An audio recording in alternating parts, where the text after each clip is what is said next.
original después del shock, tiene dos componentes. Uno es la capacidad de adaptación, entonces, como qué tan fuerte es su economía, sus recursos humanos, sus ecosistemas, y la otra es la sensibilidad que tiene esa población con base en su infraestructura, sus sistemas alimenticios, sus condiciones de salud de largo plazo, la dotación de agua que tienen.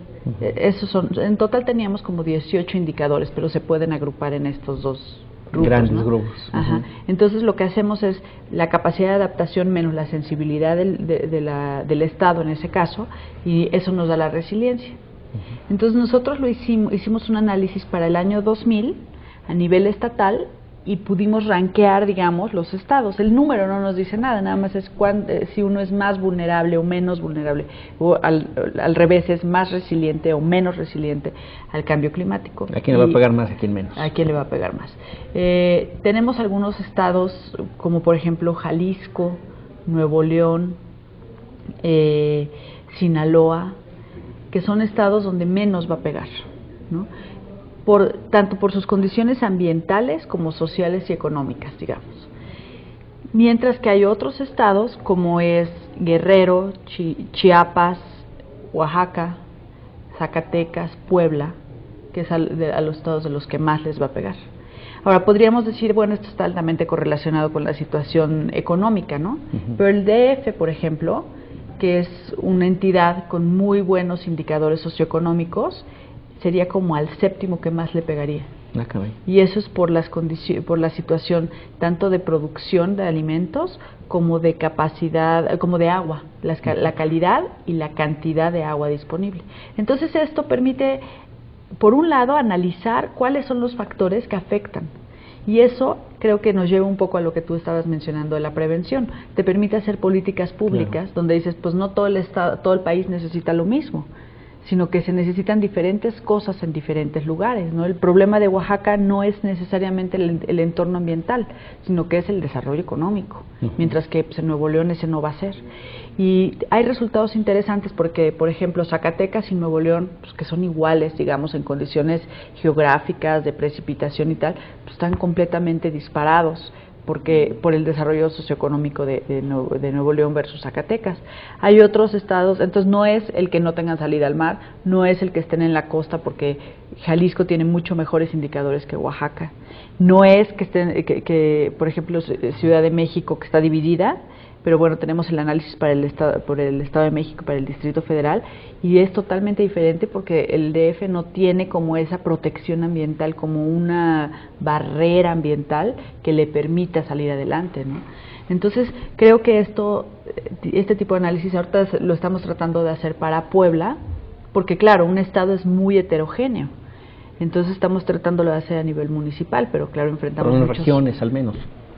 Los datos son los que va a ser difícil. A ver, pero algo en ese sentido, Claudia, tú que estás metida en la parte de la agencia. Sí, no, hombre, totalmente de acuerdo con Maru, es muy complicado a nivel municipal, se tienen pocos datos,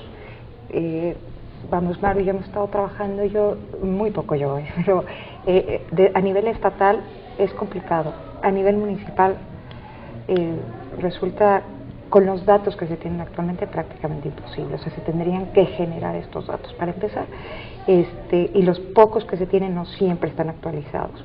Entonces, realmente el municipio no tiene un buen diagnóstico de su situación, y yo creo que por ahí hay que empezar. No se pueden aplicar estas políticas, no se pueden diseñar si no se tiene una base de datos confiables sobre los cuales trabajar.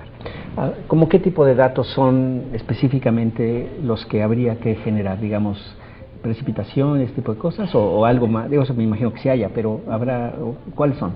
Fíjate que yo creo que dentro del diagnóstico se tendría que, lo platicaba con Maru, se tendría que dividir el sistema municipal en 3 subsistemas, que es el natural, el productivo y el económico. Dentro del productivo, por supuesto, entran todos los índices sociales, ¿no? que son de los más abandonados. Entonces, y ir aplicando los índices dentro de esos subsistemas, de tal manera que al final te generen capas de información que tú puedas finalmente de alguna forma encimar, no es el término correcto, pero encimar para ir hacer un diagnóstico zonificado de todo el municipio. Pero, a ver, danos un ejemplo, o sea, ¿cómo qué datos necesitas? Pues, si tuvieras toda la lana del mundo, la gente, todo, sí. ¿Qué les pones a hacer? Mira, dentro del subsistema natural, obviamente, tendríamos que considerar por lo menos 3 factores. Uno es la biodiversidad, el otro es el agua y el otro es el suelo. Dos cosas que ya platicaba Maru: disponibilidad y calidad del agua. Del agua, del suelo, de los recursos del suelo y los recursos de biodiversidad, en donde entran flora y fauna. Y ahí, cuando tú estás midiendo todo eso, utilizas datos, por ejemplo, lo que tú decías, ¿no? Precipitación, clima, el factor del viento, todo este asunto, ¿no? Hay varios índices, hay índices de calidad del agua, índices de calidad del aire, índice de erosión, índice de pérdida forestal, que tú puedes aplicar para hacer un diagnóstico de ese subsistema.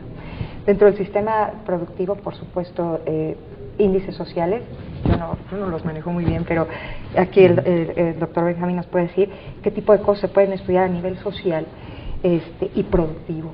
Y entran índices ahí, por ejemplo, del nivel de educación de las personas, de capacidad, en fin.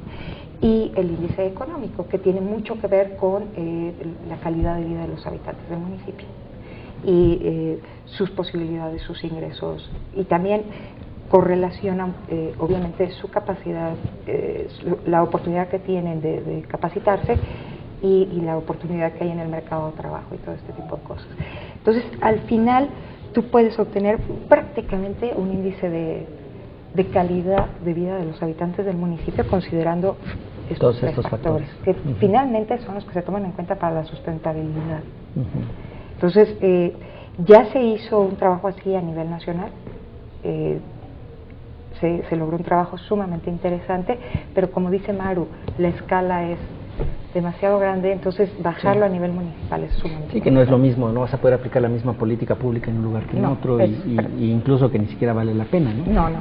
Benjamín, ¿quisieras agregar? Bueno, comentar que nosotros estamos apostando por fortalecer el subsistema social. Nos parece que la capacidad de organización de la sociedad en su conjunto es clave para poder enfrentar los retos y las incertidumbres de cambio climático, de autosuficiencia alimentaria, en fin. Y en ese sentido, amablemente el doctor Sergio Cermeño de la UNAM nos ha invitado a colaborar en un proyecto a nivel nacional de registrar experiencias de organizaciones sociales, principalmente rurales, que van en favor de la sustentabilidad. En su libro que se llama La desmodernidad mexicana, del doctor Cermeño, apunta una serie de experiencias que él registra. Es interesante notar que el 60% de esas experiencias son precisamente experiencias con un sesgo hacia la sustentabilidad. Entonces, de ahí nos hemos abocado ahora a hacer un, digamos, directorio, a registrar experiencias a nivel nacional de organizaciones sociales. Y hemos encontrado en diferentes bases de datos más de 1.200 organizaciones que cubren experiencias